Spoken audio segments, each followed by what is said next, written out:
Meu nome é Felipe Ximenes, eu sou um dos sócios da Vinta Software. A gente, como vocês já devem saber, a gente trabalha com Python, Django, web em geral, aqui em Recife.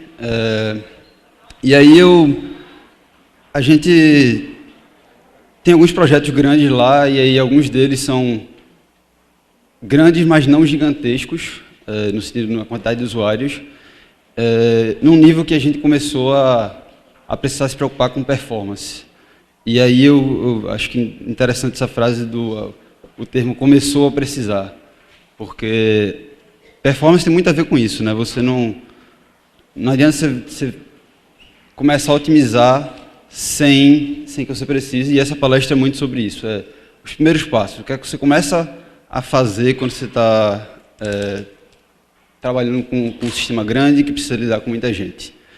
Então, como falei, meu nome é Felipe Ximenes, sou sócio da Vinta, estou na comunidade de Python desde 2012, inclusive primeira vez que eu tive um contato com a comunidade maior assim, de Python, sem ser o grupo local de usuários, foi na Python Nordeste, na primeira Python Nordeste, lá em Fortaleza. Então, eu fico muito feliz, não só em estar palestrando aqui em Recife, depois de, sei lá, quantas edições, 6, 7, mas também como estar podendo patrocinar com a minha empresa. Então, está sendo um prazer gigantesco. Meus contatos estão aí, quem quiser se comunicar, fica à vontade. Estamos contratando, por favor, entre no site da Vinta para conhecer. E aí, esse primeiro slide, na verdade, eu nem queria botar ele, mas é porque, por lei, eu sou obrigado, tá ligado? Assim, tipo, toda palestra de otimização tem que começar com esse slide, aí eu tive que botar. Então, otimização prematura é a raiz de todo ou quase todo mal em programação. Isso é uma frase muito conhecida e ela é muito importante. Então, agora que eu já cumpri meus requisitos legais, vamos seguir. Outra coisa importante é que essa palestra é sobre processo, certo? Eu vou mostrar algumas ferramentas, eu vou mostrar como é que se faz algumas coisas com Django, mas o mais importante aqui é sobre o processo, sobre o pensamento, sobre a sequência de coisas que se faz quando você está começando a pensar em otimizar. Massa. E aí, quando você está falando de otimização, a primeira coisa que você tem que fazer é olhar os gargalos. Certo? Então, quando alguma coisa não está escalando, quando alguma coisa não está funcionando por conta de velocidade, de número de acessos, provavelmente tem um dos pontos, nem sempre é só um, pode ser mais de um, mas geralmente ele começa a falhar em um dos pontos da sua aplicação. Então, esse ponto que falhou a gente chama de gargalo, e a gente tem que sempre analisar esses gargalos para poder saber onde a gente vai otimizar. Então, tem só o overview aí de uma aplicação web, né? Então a gente tem o cliente, o usuário, né? O servidor e um banco de dados, é uma aplicação simples, como a gente está lidando de 100 usuários para 1000 usuários, para milhares de usuários, então geralmente essa é a estrutura básica, não tem muito mais do que isso, claro, depende do que você está fazendo, mas uma coisa interessante sobre essa imagem é que quando você olha de cara assim, você acha que só tem 3 coisas nela, parece que só tem 3 pontos aí, na verdade são 5. Essas 2 setinhas aí, elas também são pontos de falha quando você está pensando em performance. Então, a conexão do cliente para o servidor e a conexão do servidor para o banco também são pontos que podem falhar quando você está pensando em performance. Então, vamos analisar cada uma dessas coisas aí. Então, vamos supor, já que a gente está investigando, né, o que aconteceu, por que sua aplicação está lenta, a gente pode começar investigando pelo lado do cliente. Então, se sua aplicação está lenta, e a gente está supondo que é no cliente, um dos motivos pode ser que o seu código de front-end está lento. Ou então que a sua aplicação é muito grande, e aí isso está demorando para carregar ela. Ou então você, sei lá, tem uma tela lá que você carrega 1000 dados de uma vez só, e aí por causa disso demora para processar.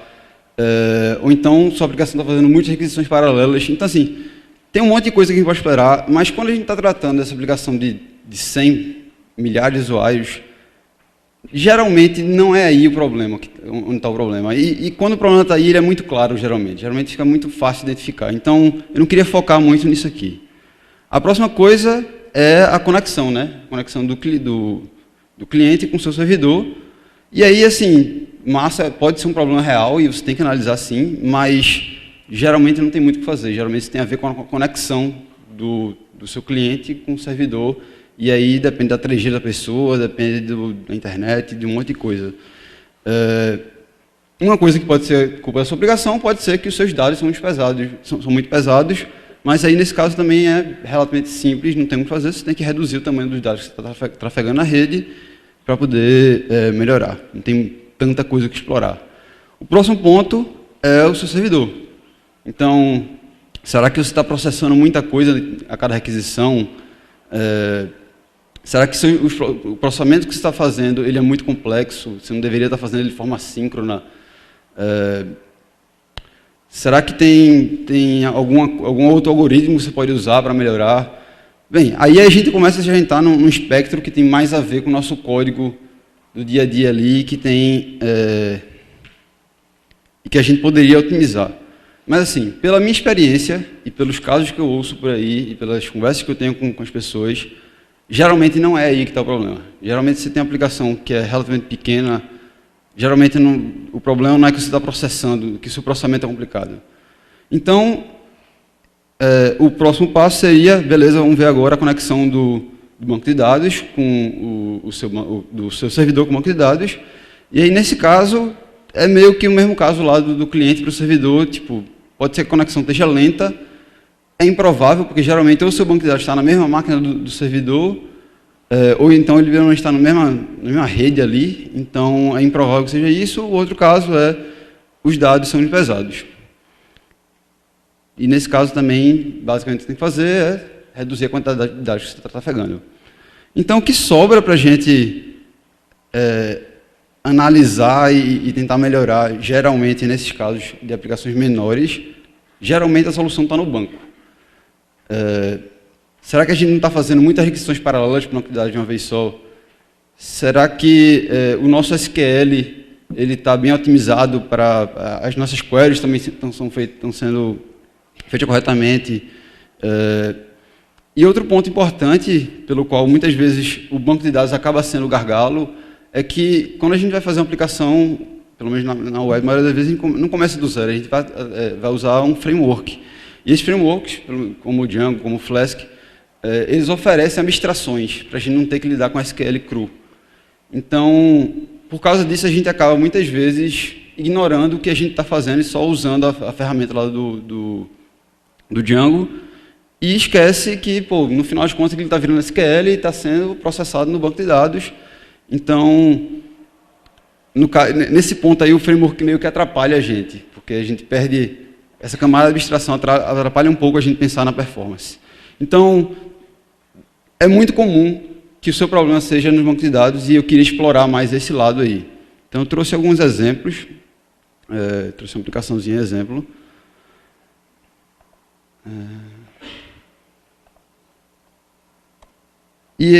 O que eu estou usando aqui é uma base de dados que eu encontrei no Kaggle, acho que é Kaggle o nome, de Pokémons, só para ter um exemplo qualquer.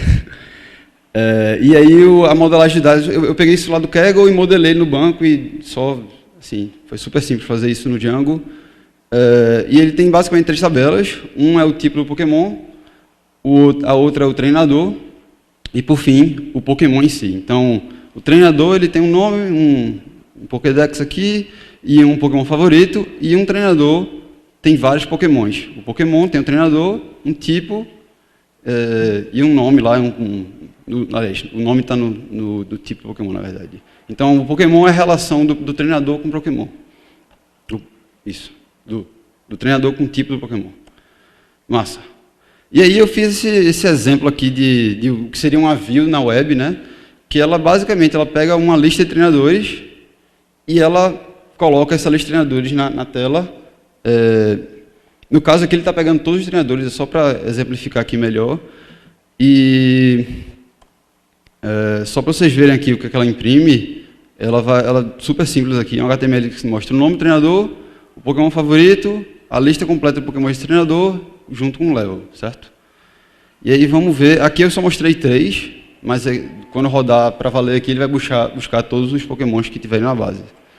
Só para vocês terem noção, tem 11 mil treinadores, certo?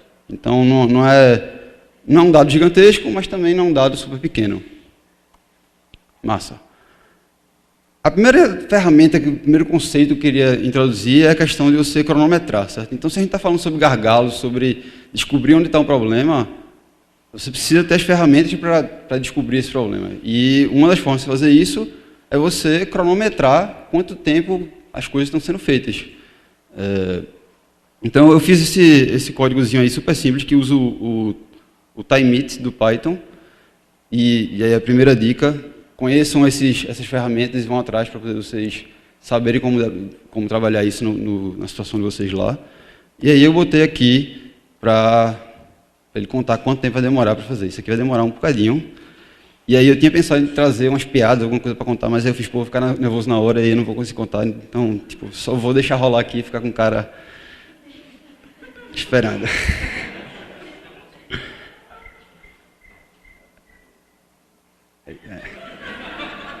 Então tá bem ruim, né? Vocês estão notando. Todo mundo gostando da Pet Nordeste? Nossa. Não vai rolar, não. Tá frio hoje, né? Aí, foi. Massa, então demorou 40 segundos para rodar para 11 mil, 12 mil treinadores. Então vamos começar a ver o que a gente pode fazer para melhorar isso. A primeira coisa que eu costumo investigar quando estou com um problema de performance é a quantidade de consultas ao banco de dados, certo? Por que isso? O banco de dados, ele, principalmente está usando um banco de dados mais moderno, o Postgres, o que a gente usa normalmente, ele é extremamente poderoso, extremamente. Então, assim, ele consegue lidar sozinho com coisa muito complexa.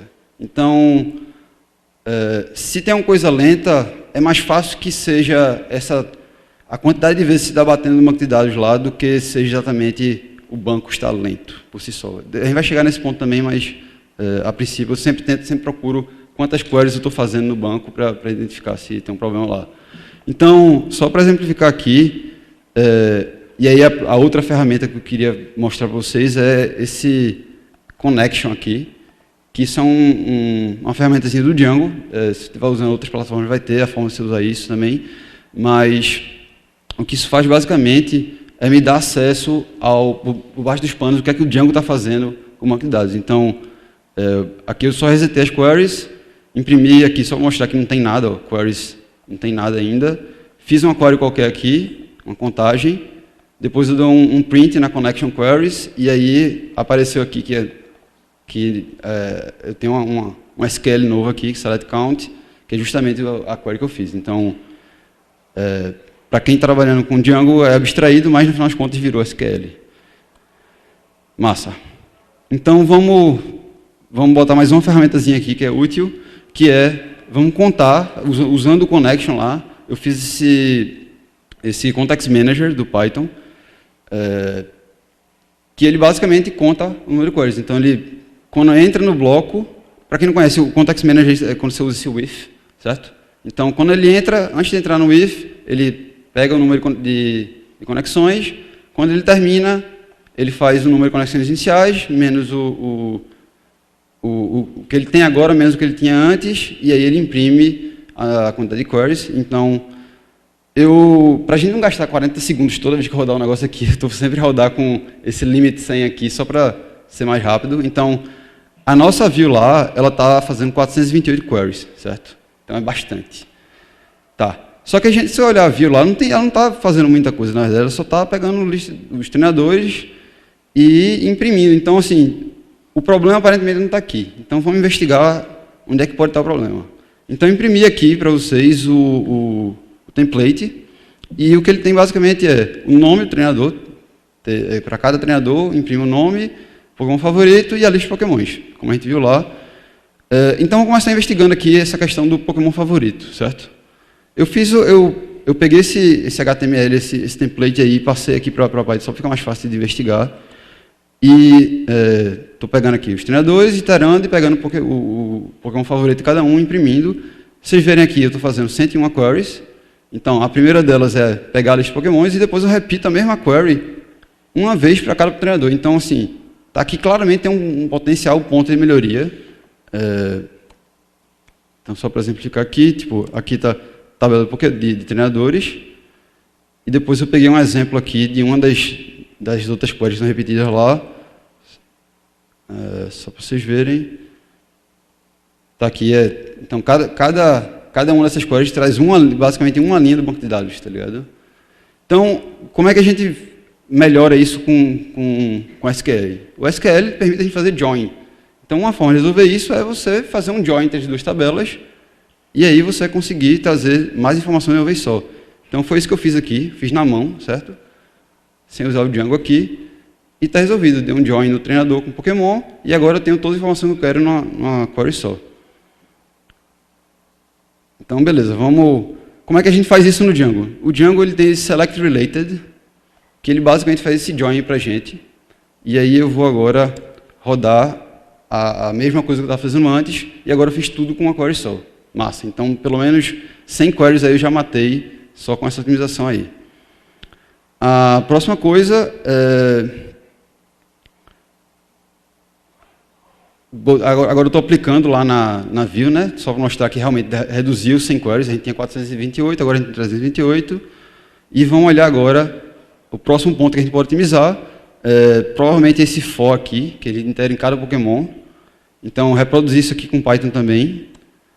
E aí a gente vê que tem, para cada treinador, para cada Pokémon, pegue o level do Pokémon, então tem 101 queries. Se a gente fizer agora com Select Related Pokémon, será que vai funcionar? Não, não funcionou. Por quê? Porque agora a gente está fazendo uma query de 1 para muito, certo? Então, esse join não funciona mais. Agora a gente precisa fazer duas queries separadas e juntar no Python a informação para poder o negócio funcionar. E aí o Django, de novo, tem uma ferramenta para facilitar isso, que é o Prefetch Related. Então, se eu colocar o Prefetch Related agora, eu consigo fazer a mesma coisa com duas queries. Massa, então só vou mostrar aqui a query que eu estava fazendo, a primeira query que eu fiz, e a segunda query, essa que é interessante, que o que ele fez foi basicamente pegar a lista de treinadores, pegar todos os IDs e depois fazer uma query só, com todos os IDs, pegou o resultado disso e no Python ele juntou tudo. Foi bem mais rápido do que fazer uma query para cada coisa. Massa. E aí, vamos atualizar lá a nossa view, reduzimos mais 100 queries com essa pequena otimização aí. E a última parte agora que a gente pode olhar é que ele dentro de cada treinador, dentro de cada Pokémon, a gente pega o tipo do Pokémon. Então, é mais uma consulta numa tabela relacionada. A gente precisa otimizar isso também. De novo, a gente faz isso com Prefetch Related. Só botei aqui e agora a gente fez tudo com 3 queries. Então, a gente saiu de 428 queries para 3 queries, é uma otimização gigantesca, com pouquíssimas linhas de código. Isso eu mostrei no Django, e se você estiver usando Flash com outras ferramentas, tem também forma de fazer isso. Então, acabei de rodar aqui, aquela view que durou 40 segundos, agora foi feita em 4 segundos, certo? Então, uma otimização gigantesca e super fácil de fazer, com 3 linhas de códigos a mais. A próxima coisa que eu procuro fazer é delegar as coisas para o banco de dados, certo? Então, como eu falei, o banco de dados ele é extremamente poderoso, então a gente sempre puder, a gente tem que delegar coisas para ele fazer, porque é mais lento, geralmente é mais lento fazer no Python. Então, esse Calculate Averages aqui, ele basicamente pega todos os treinadores e ele vai calcular a média dos levels de cada Pokémon, de todos os Pokémons daquele treinador, certo? Então, tem um forzinho aqui, ele pega todos os Pokémons, puxa tudo aqui, as otimizações de banco estão aqui, certo? Então, eu só estou...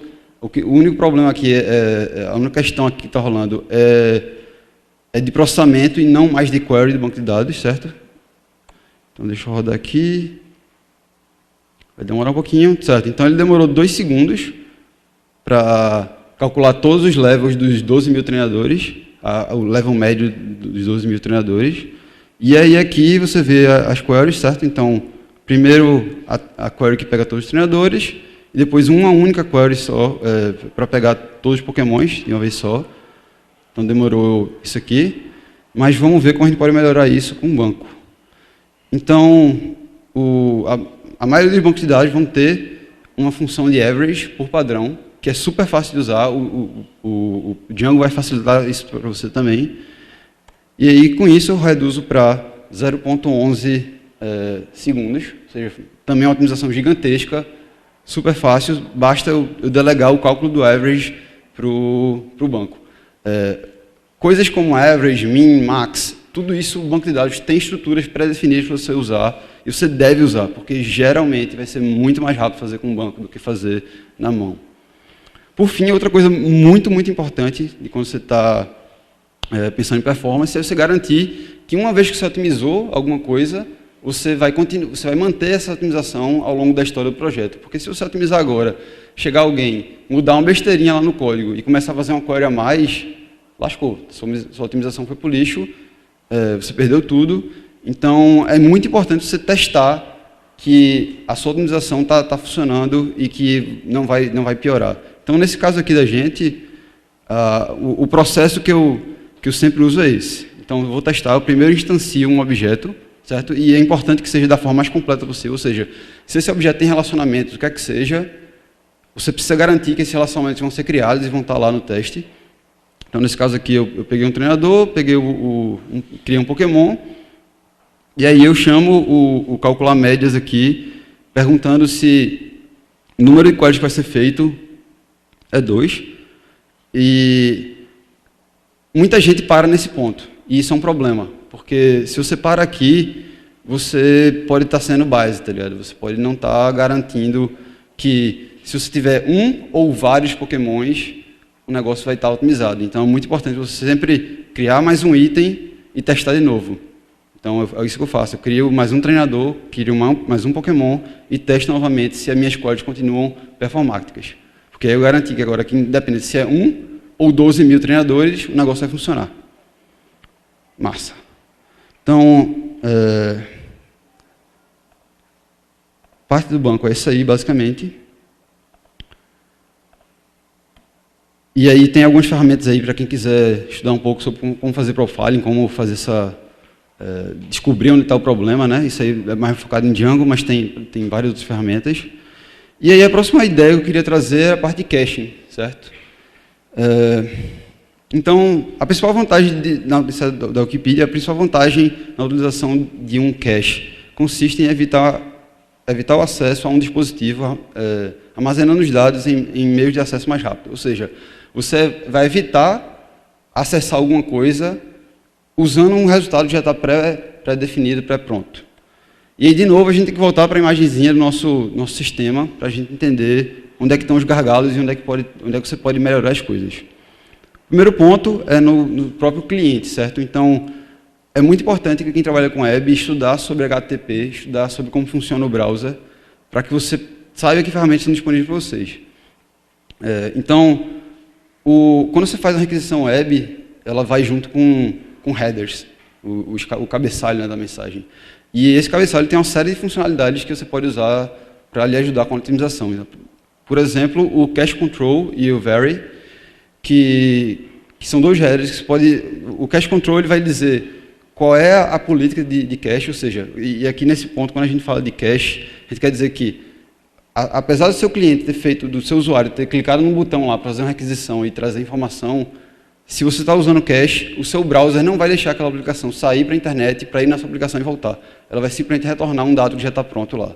Então, o cache control ele faz isso, ele vai dizer para o browser, você pode repetir essa mesma resposta aqui por X tempo, e aí tem uma série de políticas que você pode olhar lá. Você pode informar se o dado é privado ou público, se vai afetar a forma como ele faz o cache. E o vary, ele vai dizer, por exemplo, se sua aplicação depende, a informação que está sendo retornada depende do usuário que está logado, você precisa dizer, por exemplo, que essa requisição varia de acordo com os cookies, certo? Para poder garantir que um usuário não vai pegar a informação do outro simplesmente porque o browser cacheou a informação lá. O próximo ponto é o conceito de tag e less modified. E aí, aí a gente começa a trabalhar na camada da rede entre o cliente e o servidor. E a ideia aqui é você evitar trafegar um dado que não precisa ser trafegado, certo? Então, se você tem requisições que são muito pesadas, o tag e less modified vai lhe ajudar com isso. Basicamente, o ITAG é um IDzinho que você atrela a seu recurso e aí a sua aplicação vai checar se esse ID permanece o mesmo, se o recurso não mudou desde a última vez que você mandou ele para o cliente. E aí, se ele não mudou, ela vai retornar 304, que quer dizer que não modificou. E ela não vai retornar mais o objeto, ou seja, você evitou trafegar um dado longo que você podia estar perdendo ali. O próximo é fazer a cache no servidor. E aí, nesse caso, começa a ser uma parada mais manual. Aqui você tem que proativamente... Essas ferramentas aqui que eu mostrei antes, elas são coisas que você bota no header... Assim, eu esqueci de falar do Responsify, que é o mesmo conceito do ITAG, mas basicamente você vai dizer, esse item foi modificado tal hora, e você vai conferir se houve ou não modificação no item, e aí, de acordo com isso, vai responder ou não, mandar ele de novo ou não para o front-end. E aí, quando chega no servidor, o negócio fica mais manual, você tem que ser proativo em dizer, eu quero cachear esse dado, e aí geralmente você vai usar um Redis, ou então o próprio Postgres, ou então a própria memória do servidor para decidir se vai processar ou não alguma coisa.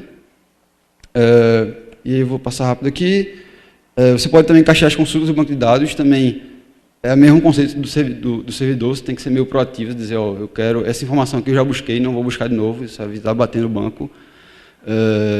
E aí, todos os frameworks têm ferramentas para te ajudar com isso, eu não vou entrar no detalhe aqui, a ideia aqui é mais mostrar quais são as possibilidades, para que você vá atrás depois. E aí, uma parada da cache, que isso é também outra coisa que é sempre importante colocar em palestras sobre caching, que só existem dois problemas difíceis na ciência da computação, invalidação de cache e nomear as coisas, certo? Então, nomear as coisas é uma coisa que todo mundo deve estar acostumado já. Invalidação de cache é uma parada um pouco mais complexa e tem muito a ver com essas perguntas aqui. Então, o que é que você faz quando um recurso muda fora do momento previsto? Então, vamos supor que você disse, eu quero que esse recurso esteja cacheado por 10 minutos. Se alguém faz uma adição entre o momento que esse recurso foi cacheado e os 10 minutos que a cache ia ser invalidada, como é que você diz para a caixa, não use o valor antigo, use o valor novo, porque ele foi modificado? Isso fica mais complicado, por exemplo, se você está buscando uma lista. Você tem uma lista de itens, como é que você sabe que um atributo de um item dentro dessa lista foi modificado, para você invalidar a cache? Ou então, tem uns casos mais complicados e mais até perigosos, por exemplo. Se você sobe um software para produção com um bug, e aí isso faz com que você cacheie um dado com bug, sei lá, você aqui vai cachear por 1 hora, por mais que você atualize sua aplicação e corrija o bug, a cache está guardada lá e ela vai estar retornando o dado com bug ainda. Então, como estou vendo, e eu estou explorando algumas mudanças em relações indiretas, como é que você invalida um objeto pai se o objeto filho for mudado. Então, isso são algumas ideias de problemas que podem acontecer. E, assim, como eu disse, são alguns só exemplos, mas tem milhares de outras situações que são muito difíceis de prever. Então, sejam muito cuidadosos com cache. Assim, cache é a segunda opção, talvez terceira, quarta. Geralmente não é bom você partir logo para o cache, mas você sabe o que está fazendo, você tem confiança, você pensou bastante, pode ser uma forma também de te ajudar com a otimização do teu sistema. Então, só para fechar, queria fazer um resumão aqui. Primeira coisa, só otimize quando você tiver um problema. Não adianta você ficar querendo prever onde é que vai dar o problema na sua aplicação, onde é que vai ficar lento. Não. Espera dar o problema, ou então espera parecer que está dando problema. Investiga primeiro onde é que está o problema. Descobre qual é o gargalo. Não tenta otimizar antes de ter descoberto, ter certeza de onde está o gargalo, senão vai perder tempo. E aí, depois disso, só otimiza. A outra coisa é, sempre delegue o máximo possível o banco de dados. O banco de dados, ele é extremamente poderoso e ele está aí para ajudar. Então, o que você puder colocar para ele fazer e evitar fazer na sua aplicação é melhor. Não tenha medo de mergulhar no framework. Então, como eu mostrei, o Django tem o Object Connections lá, que você pode usar para entender exatamente qual é a query que ele está fazendo. E tem outras ferramentas de profiling lá que eu mostrei também. Então, mergulhe no framework, entenda o problema. Esse penúltimo ponto aí, ele é assim capcioso. Eu não estou dizendo, eu não sou contra a NoSQL, eu não estou dizendo para que é errado nem nada. Eu só estou dizendo, geralmente, seu problema de performance, provavelmente, mudar para NoSQL não é o que vai resolver esse problema. Vale mais a pena você investigar como resolver um negócio com SQL e ter as vantagens de ter um banco relacional do que você mergulhar e migrar tudo para NoSQL. E, por fim, evite ao máximo caching. É importante saber que é uma opção e que existe, e que tem como fazer, e você estudar como fazer, mas, assim, é complicadíssimo, é um problema muito difícil de lidar. Então, se você puder evitar, tente as opções, mas se não der também, caching está aí para lhe favorecer. E é isso. Obrigado.